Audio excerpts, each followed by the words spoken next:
नमस्कार, knocking-news.com में आपका स्वागत है। मैं हूं गिरिजेश वशिष्ठ। मानवाधिकारों को लेकर भारत के ऊपर बड़े गंभीर आरोप लग रहे हैं और ये चिंता की बात है। ये जो मुद्दे जो अब हमारे ऊपर उठ रहे हैं, ये मुद्दे हमारे देश के अंदर हमारे देश के बुद्धिजीवी और समझदार लोग पहले उठाते रहे हैं और सरकार को आगाह करते रहे हैं कि ये सब काम मत करिए, ये गलत है, नाजायज़ है, गैरकानूनी है, गैर संवैधानिक है। उसके बावजूद इस देश में सरकार वो सब कदम उठाती रही और उसके हिसाब से कानून बनाते रहे और अब पूरी दुनिया में सरकार के इन कदमों को लेकर चर्चा हो रही है।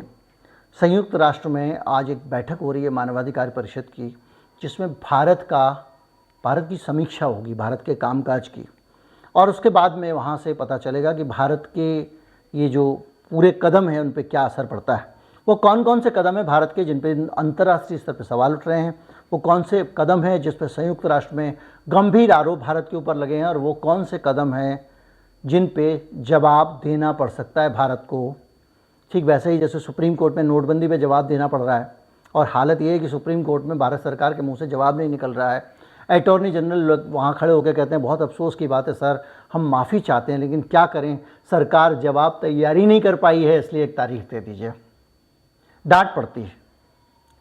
लेकिन यहाँ पे अब सफाई देने के लिए आपको जाना पड़ेगा और संयुक्त राष्ट्र मानवाधिकार परिषद में अमेरिका ने और बेल्जियम ने सीधे सीधे भारत के ऊपर कुछ गंभीर आरोप लगाए हैं। अब हमारी कमज़ोरियाँ हमारे सामने रख दी गई है। जिस अमेरिका को हम बहुत अपना सगा समझते थे, आज वो हमारे खिलाफ हमारे ही कर्मों को लेकर खड़ा हो गया है। कृत्यों को लेकर कहना ज़्यादा ठीक होगा। हम पर जो आरोप लगाए हैं वो धार्मिक स्वतंत्रता, पत्रकारों और मानवाधिकारियों के काम करने के हालात, उनकी सुरक्षा की स्थिति, सीएए का मुद्दा, हेट स्पीच, और इसके अलावा यूनिवर्सल पीरियोडिक रिव्यू जो हो रहा है उस मीटिंग में इन सब मसलों पे जवाब आने हैं।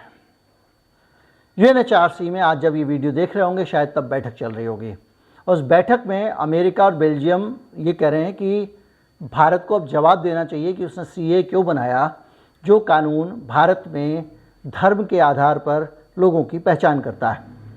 सीए में जो ऐतराज़ है वो यही है कि आप धर्म के आधार पर तय करोगे कि जो व्यक्ति बाहर से आ रहा है उसको आने देना है कि नहीं आने देना। भारत का संविधान सभी धर्मों को समान मौका देता है।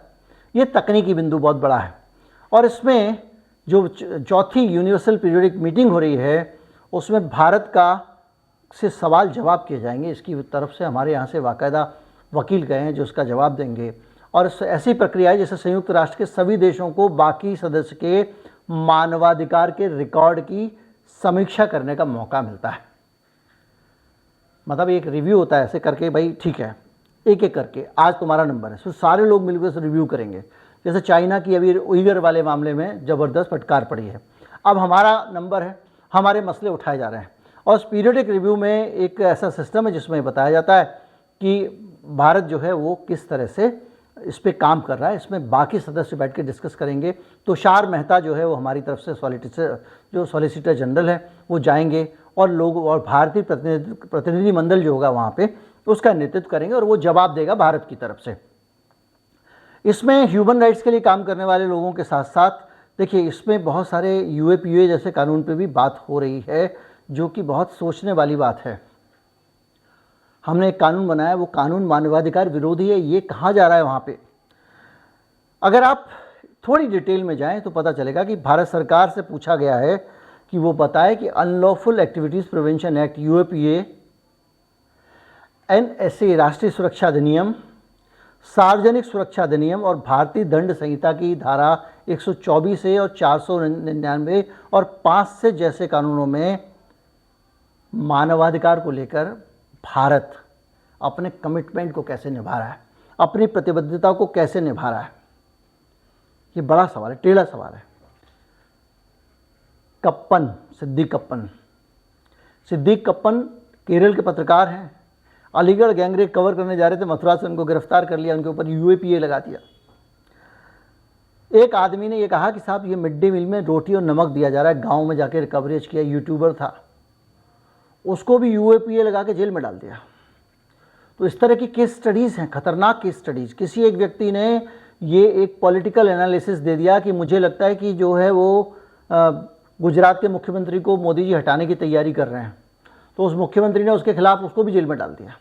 इस तरह के खतरनाक टाइप के इस्तेमाल कानूनों के हो रहे हैं। अभी ये देखिए, जो इन्फोर्समेंट डायरेक्टरेट का मामला है, उसमें राउत साहब जो हैं, संजय राउत, उनको लपेट दिया। वो मामला ही नहीं था, झाड़ पड़ी है सरकार को, जो मामला था ही नहीं उसी में डाल दिया। तो इस तरह के जो कानून हैं, जो एक तरफा कानून है, जिनके अंदर सरकार को ज़्यादा ताकत मिल जाती है, उनके ऊपर सवाल उठ रहा है। और ये कहा जा रहा है कि अल्पसंख्यकों के साथ ज्यादती करने के आरोपियों पर क्या कार्रवाई कर रहा है भारत। अमेरिका ने पूछा है, बताइए कि आपके यहाँ जो अल्पसंख्यकों पर ज्यादती करते हैं उन पर क्या कार्रवाई कर रहे हैं। अब आपको अगर ज्यादती याद ना हो तो बता दूँ, एक आदमी नमाज पढ़ रहे हैं, कुछ लोग मैदान में जाके 10 लोग गुंडे जाते हैं, उठा देते हैं। पहलू कहानी याद होगा, अलवर से जा रहा था, गाय थी उसके पास अपनी पालने की, पीट पीट के मार दिया। वीडियो आए हैं, कोई कार्रवाई नहीं हुई, किसी को नामजद नहीं किया गया। अखिलाक वाला मामला है। इस तरह के सैकड़ों मामले भारत में अलग अलग जगहों पे सामने आते रहे हैं। अब इन सारे मामलों पे इस देश को जवाब देना पड़ रहा है। अंदर जब सवाल पूछे जा रहे थे तो कहा जा रहा था तुम देशद्रोही हो। आज संयुक्त राष्ट्र में पूछे जा रहे हैं, और ये जो सवाल पूछे जा रहे हैं सीधे सीधे पूछते हैं कि इनके लिए आप क्या कर रहे हो। और इन सारे सवालों को जब आप निकाल के लाते हो तो आपको ये कहा जाता है कि भाई साहब, आप जो कानून बनाए ना आपने अल्पसंख्यकों की सुरक्षा के लिए, उनको सख्ती से लागू करिए। ये कौन कहता है? ये संयुक्त राष्ट्र में कहा जा रहा है, संयुक्त राष्ट्र मानवाधिकार परिषद में कहा जा रहा है। और ये कहा इसलिए जा रहा है कि भारत इस पर जवाब दे। अब भारत देगा मजबूती से जवाब, ऐसा कहा जा रहा है। और जब भारत जो भी जवाब देगा वो मजबूती ही मानी जाएगी। और हमारे राष्ट्रीय चैनलों पे खड़े होकर लोग कहेंगे भारत ने मुंह तोड़ जवाब दिया, अमेरिका के दांत खट्टे कर दिए, बेल्जियम का ये कर दिया, वगैरह वगैरह। लेकिन बहरहाल जो भी है, अगर भारत गलत है तो भारत किसी और के लिए गलत नहीं है, अपने ही नागरिकों के लिए गलत है, और वो हम सब हैं। इसलिए इस पर ताली बजाने की आवश्यकता नहीं है। सरकार बनाम नागरिक, ये हमेशा याद रखिएगा। सरकार कुछ भी गलत करती है तो नागरिकों के साथ करती है। इसलिए नागरिकों को सरकार के गलत किए में उसका साथ नहीं देना चाहिए, उसका समर्थन नहीं करना चाहिए, आवाज़ उठानी चाहिए। कुछ लोग कहेंगे आप नेगेटिव कर रहे हैं, लेकिन ना, वो लोग नेगेटिव बात कर रहे हैं। उम्मीद करता हूँ वीडियो अच्छा लगा होगा। अच्छा लगा हो तो ज़्यादा से ज़्यादा लोगों तक पहुँचा। चैनल को सब्सक्राइब कर लें। नमस्कार, जय हिंद।